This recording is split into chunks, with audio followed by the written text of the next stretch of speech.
இந்த வீடியோவில் நம்ம என்ன பார்க்க போகிறோன்னா மங்காத்தா படம் ரீலீஸ் ஆகும் அப்படின்ற மாதிரி ரீசெண்டாக ட்ரெய்லரு அனௌன்ஸ்மெண்ட்டு நிறைய போஸ்டர்ஸ்லாம் விட்டு கன்ஃபார்ம் பண்ணியிருந்தாங்க. அண்ட் இந்த படம் வந்து January 23 ரிலீஸ் ஆகுது. அண்ட் ஒரு பெரிய எக்ஸ்பெக்டேஷனில் ரிலீஸ் ஆகிற ஒரு திரைப்படம் தான் இந்த மங்காத்தா ரிலீஸ்ன்னு சொல்லலாம். இது வந்து வந்த புதுசுலேயே வந்து இந்த படம் வந்து ஒரு பெரிய வெற்றி படம்னு சொல்லலாம். அண்ட் ஒரு செம படம். இது அஜித் அவர்கள் ஒரு நெகட்டிவ் ரோலில் நடிச்சிருந்தாலுமே கூட இந்த படத்துக்கு ஒரு பெரிய பாசிட்டிவ் ரெஸ்பான்ஸ் கிடச்சிது.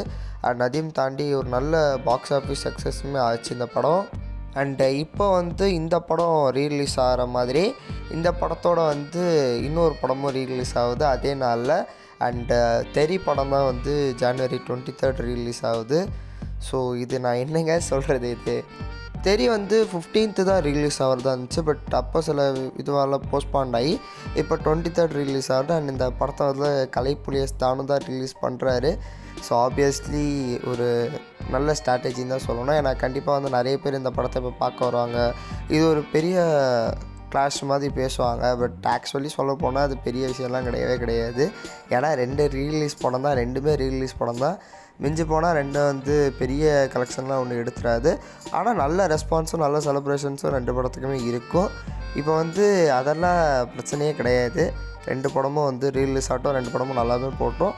பட் என்னோடய பர்சனல் ஃபேவரட் மங்காத்தா தான். எனக்கு தெரியோட மங்காத்தா வந்து கொஞ்சம் நிறையவே பிடிக்கும். உங்களுக்கு வந்து ரெண்டு படத்தில் எது ஃபேவரெட்டுன்றதெல்லாம் வந்து கமெண்ட் செக்ஷனில் சொல்லுங்கள். இப்போ நான் தம்ப்நெயிலில் வந்து இது ஒரு டிஸப்பாயிண்டிங்கான பொங்கல் அப்படின்ற மாதிரி வந்து சொல்லியிருப்பேன். ஏன் அப்படி சொன்னேன் அப்படின்றத வந்து கொஞ்சம் டீட்டெயில்டாக பார்ப்போம். பராசக்தியிலேருந்தே போவோமே. பராசக்தி படம் வந்து ரிவ்யூவிலேயே வந்து நான் சொல்லியிருப்பேன், இது எடுத்திருக்க வேண்டிய விதம் வந்து இது கிடையாது, இது வந்து இப்படி எடுத்திருக்கக்கூடாது அப்படின்றத. அதை நான் ஏன் சொன்னேன் அப்படின்றத பற்றிலாம் டீட்டெயிலாக இன்னொரு வீடியோ போடுறேன். பட் இப்போதைக்கு வந்து இந்த படம் வந்து ஒரு நல்ல படமா, ஒரு மொக்க படமா, இல்லை வந்து கொஞ்சம் ஓகேவான படமா அப்படின்னு வந்து கண்டிப்பாக நிறைய பேருக்கு வந்து பார்க்காதவங்களுக்கு ஒரு டவுட் வந்து இருக்கும். அண்டு இந்த படத்துக்கு வர ஒப்பீனியன்ஸுமே வந்து அப்படி தான் வருது. ஓகே, இதை வந்து நம்ம பார்க்கறதுக்கு முன்னாடி உண்மையான பொங்கல் வின்னரை வந்து ஃபஸ்ட்டு நம்ம பார்த்துருவோம். தலைவர் தம்பி தலைமையில் கண்டிப்பாக வந்து நிறைய பேர் இத்தனாரிக்கு இந்த படத்தை பார்த்துருப்பீங்கன்னு நினைக்கிறேன். பார்க்கலனாலும் போய் பார்த்துருங்க. ஏன்னா வந்து இந்த படம் வந்து இந்த பொங்கலுக்கு நல்ல பாசிட்டிவ் ரெஸ்பான்ஸையும் வாங்கிட்டுருக்கு. ஸோ நல்ல படம்னே சொல்லலாம். இது வந்து டெஃபினெட்லி a குட் ஃபிலிம். நல்ல ஒரு காமெடி ட்ராமா. இந்த படம் வந்து ஜீவா அவர்களுக்கு ஒரு பெரிய கம்பேக் ஃபிலிமாகவே வந்து அமைஞ்சிருக்குன்னு சொல்லலாம். ஸோ இப்போதைக்கு வந்து பொங்கலுக்கு நல்லா ஓடிட்டுருக்கு இந்த படம். இந்த படத்தோட ஒரு நல்ல சக்ஸஸ்க்குமே வந்து ஜனநாயகன் படம் வந்து போஸ்ட்பான் ஆனது தான் காரணம். ஸோ அந்த படம் வந்திருந்தால் கண்டிப்பாக இந்த படம் இவ்வளோ சீக்கிரமாக வந்திருக்காது. அப்புறம் இவ்வளோ சக்ஸஸ் எடுத்துருக்கணும்னு தெரியாது. இன்னொரு பக்கம் வாத்தியார் நலன் குமாரசாமி கிட்டேருந்து எதிர்பார்க்காத ஒரு விஷயந்தான் சொல்லணும். கொஞ்சம் டிசப்பாயிண்ட் ஆகிடுச்சு இந்த படம். இந்த படம் வந்து அதுக்கேற்ற மாதிரி தான் ஓடிட்டுருக்கு.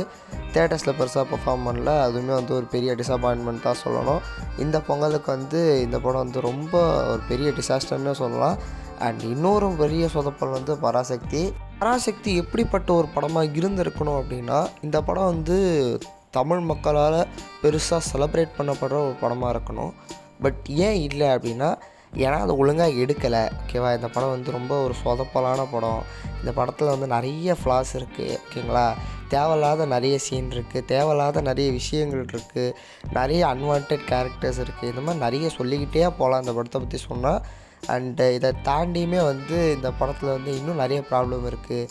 தேவையில்லாமல் வந்து எல்லா மொழியும் வந்து ஒன்றா கொண்டு வந்து எல்லோரும் சேர்ந்து போராட்டம் பண்ணுறாங்கன்னு காட்டினது, இதெல்லாமே வந்து இந்த படத்தில் ஒரு தேவையில்லாத ஆணின்னு தான் சொல்லலாம்.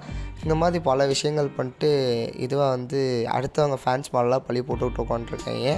அதை வேறு என்ன சொல்கிறேன்னே தெரில. அதாவது வந்து இந்த படம் வந்து ஓடாததுக்கு காரணம் வந்து விஜய் ஃபேன்ஸ் தானா அப்படின்னு என்கிட்ட கேட்டிங்கன்னா நான் இல்லைன்னு தான் சொல்லுவேன். இந்த படம் வந்து ஒரு பெரிய ரீச் எடுத்துச்சான்னு கேட்டிங்கன்னா ஆமாம், கண்டிப்பாக வந்து இது ஒரு பெரிய ரீச் எடுத்துச்சு தான்.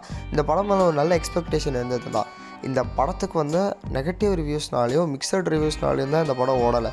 அண்ட் இந்த நெகட்டிவ் ரிவ்யூஸ்ன்றத வெறும் வந்து ஃபேன்ஸ் தான் கொடுத்தாங்களா அப்படின்லாம் கேட்டிங்கன்னா அப்படியெல்லாம் கிடையாது. எல்லாரும் தான் இந்த படத்துக்கு நெகட்டிவ் ரிவ்யூ கொடுத்துட்ருக்காங்க. ஏன் நானே இந்த படத்துக்கு மிக்சடு ஒப்பீனியன் தான் கொடுத்தேன். நிறைய ஹானஸ்டான யூடியூபர்ஸுமே வந்து நெகட்டிவ் ரிவ்யூஸ் மிக்ஸ்டு ரெஸ்பான்ஸ் மாதிரி தான் கொடுத்துருக்காங்க இந்த படத்துக்கு. இது ஒரு ரொம்ப சுமாரான ரொம்ப மொக்க படம்னு கூட சொல்லலாம். அதனால் இந்த படம் வந்து பெருசாக ஓடலை. இது அமரன் மாதிரி ஒரு நல்ல படமாகவும், மாவீரன் மாதிரி ஒரு நல்ல படமாகவும் இருந்திருந்தால் கண்டிப்பாக ஒரு நல்ல ரெஸ்பான்ஸ் எடுத்து பெருசாக ஓடிருக்கும். இந்த ஃபேன்ஸ்னால் ஓடாமல் இருந்துச்சுன்றதெல்லாம் சும்மா இந்த படத்து மேலே கட்டுற கதைன்னு தான் சொல்லணும்.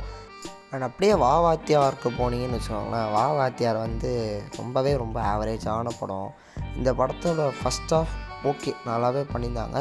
அண்ட் சந்தோஷ் நாராயணன் மியூசிக் நல்லா இருந்துச்சு. பட் எதுக்கு செகண்ட் ஹாஃபில் அவ்வளோ சொதப்பினாங்கன்னு சுத்தமாக தெரியல. அண்டு படம் வந்து நலன் குமாரசாமி தான் எடுத்தாரா, அவர் கொடுத்த ஸ்கிரிப்டில் ஏதாவது சொதப்பிட்டாங்களா, இவங்க நிறைய மாற்ற சொல்லியிருக்காங்கன்னு மட்டும் தெளிவாக தெரிஞ்சுது. அண்டு அதனாலேயே அந்த படம் வந்து ரொம்ப சொதப்பலாக போயிடுச்சு. எப்போ இன்டர்வியூவில் ஐ ட்ரை டு கிராக் அ மசாலா ஃபிலிம்னு சொன்னாரோ அப்போயே தெரிஞ்சு போச்சு படம் சொதப்பிடும்னு. அண்ட் ஓகே அதுக்கேற்ற மாதிரியே படம் சொதப்பிடுச்சு. ஸோ 2 பிக் டிசப்பாயின்மெண்ட்ஸ் இந்த ஸ்டார்டிங் ஆஃப் த இயர். பார்ப்போம் அடுத்த வர படம்லாம் எப்படி இருக்குன்றதை. அண்ட் உங்களோட ஒப்பீனியன் கமெண்ட் பண்ணி மறக்காம சேனலை சப்ஸ்கிரைப் பண்ணிக்கோங்க. Until then good bye from RL.